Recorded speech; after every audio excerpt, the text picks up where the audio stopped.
வாக்கு திருட்டு விவகாரத்தில் அடுத்த பட்டியலை காங்கிரஸ் விரைவில் வெளியிட உள்ளதாக தகவலானது வெளியாகி இருக்கிறது.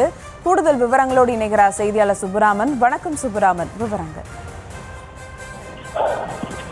வணக்கம். வாக்காளர் பட்டியலில் முறைகேடுகள் நடந்திருப்பதாக எதிர்க்கட்சி தலைவர் ராகுல் காந்தி குற்றம் சாட்டி அண்மையில முதற்கட்ட அந்த வாக்காளர் பட்டியல் என்னென்ன முறைகேடுகள் நடந்திருக்கிறது, அந்த வாக்காளர் பட்டியலில் இடம்பெற்றிருக்கக்கூடிய அதாவது பெற்றோருடைய பெயர், வீட்டு கதவு எண் உள்ளிட்டவை தவறாக இருக்கிறது.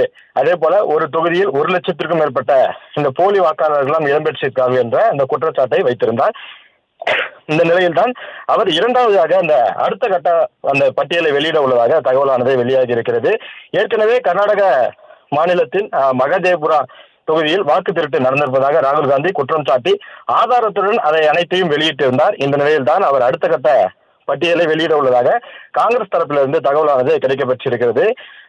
48 தொகுதிகளுக்கு அடுத்த கட்டமாக 48 தொகுதிகளில் என்னென்ன முறைகேடுகள் நடந்திருப்பது குறித்து அவர் வெளியிட உள்ளதாகவும் காங்கிரஸ் தரப்பிலிருந்து தகவலானது கிடைக்கப்பெற்றிருக்கிறது.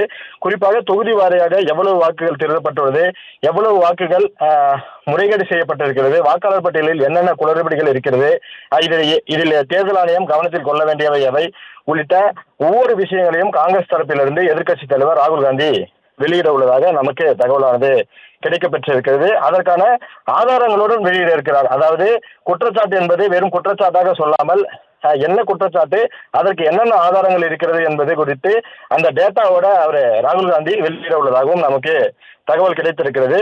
அதாவது இந்த பட்டியல் என்பது 7 அல்லது 8 கட்டங்களாக வெளியிட உள்ளதாகவும் காங்கிரஸ் தரப்பிலிருந்து நமக்கு தகவல் கிடைத்திருக்கிறது. குறிப்பாக பாஜக குறைந்த வாக்கு வித்தியாசத்தில் வெற்றி பெற்ற தொகுதிகளில் வாக்கு திருட்டு நடைபெற்றிருப்பதாகவும் காங்கிரஸ் தரப்பிலிருந்து புகார்கள் வைக்கப்பட்டு வருகிறது.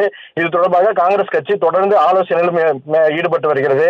அகில இந்திய தலைவர், அதே போல பொதுச் செயலாளர் KC வேணுகோபால் உள்ளிட்டோருடன் தொடர்ந்து அந்த ஆலோசனையிலும் ஈடுபட்டிருக்கிறார்கள். நேற்று நடைபெற்ற ஆலோசனையிலும் கூட ஆகஸ்ட் 14ஆம் தேதி இரவு 8 மணி அளவில் ஒரு பேரணி ஒன்றும் நாடு முழுவதும் நடத்த வேண்டும்.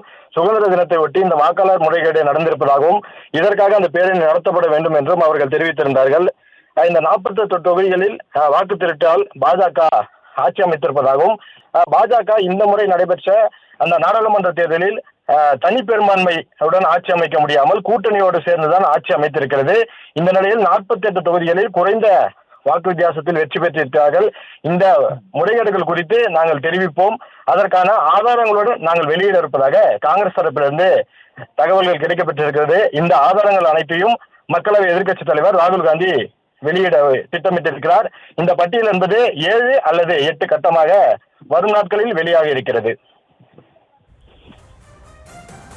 விவரங்களுக்கு நன்றி சுப்புராமன்.